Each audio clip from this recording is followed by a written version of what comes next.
World cup లాంటి mega event అనగానే ఆస్ట్రేలియాకు ఎక్కడలేని పూనకం వస్తుంది. ద్వైపాక్షిక సిరీస్లు ఎలా ఆడినా వరల్డ్లో తమలోని మరో కోణాన్ని చూపిస్తారు. ఐసీసీ ట్రోఫీలంటే ఈజీగా గెలిచే ఆస్ట్రేలియా మరో ట్రోఫీపై కన్నేసింది. ఐసీసీ 2026 టీ20 వరల్డ్ కప్కు రంగం సిద్ధమైంది. మరో 3 రోజుల్లో ఈ టోర్నీ గ్రాండ్గా ప్రారంభం కానుంది.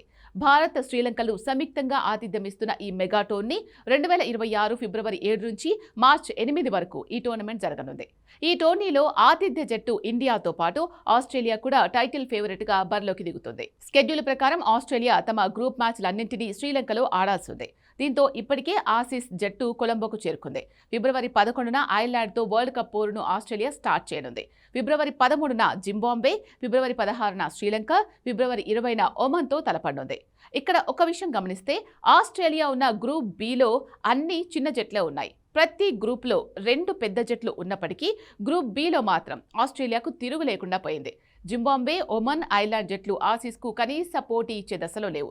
శ్రీలంక కూడా ఇటీవలే ఇంగ్లాండ్తో టీ20 సిరీస్ ఓడిపోయి డీలా పడింది. స్థాయికి తగ్గట్టుగా ఆడితే గ్రూప్ బిలో ఆస్ట్రేలియా ఈజీగా 4 మ్యాచ్లు గెలిచి అలవోకగా సూపర్ 8 బెర్త్ కన్ఫర్మ్ చేసుకుంటుంది.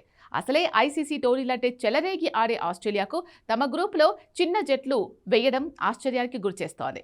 ఈ గ్రూప్పై క్రికెట్ ఫ్యాన్స్ అసంతృప్తిగా ఉన్నట్టు తెలుస్తోంది. ఇటీవలే శ్రీలంకలో ప్రెస్ కాన్ఫరెన్స్లో పాల్గొన్న ఆస్ట్రేలియా కెప్టెన్ మిచెల్ మార్ష్ తమ జట్టు టీ20 వరల్డ్ కప్ గెలుస్తుందని ధీమా వ్యక్తం చేశారు. స్టార్ ఆటగాళ్లు స్టార్క్ కమిన్స్ అందుబాటులో లేకపోయినా ఆస్ట్రేలియా జట్టు అత్యంత పటిష్టంగా కనిపిస్తోంది.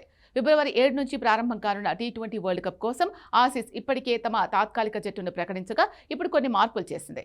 ఈ టీంలో ప్రధానంగా 2 మార్పులు చోటు చేసుకున్నాయి. వెన్నుగాయం కారణంగా ప్యాట్ కమిన్స్ మెగా టోర్నీకి దూరం కాగా అతడి స్థానంలో బెన్ డార్షుయిస్ను ఎంపిక చేసింది. ఇక తాత్కాలిక జట్టులో ఉన్న మాట్ షార్ట్స్ను తప్పించి అతని స్థానంలో మాట్ రెన్షాను జట్టులోకి తీసుకుంది.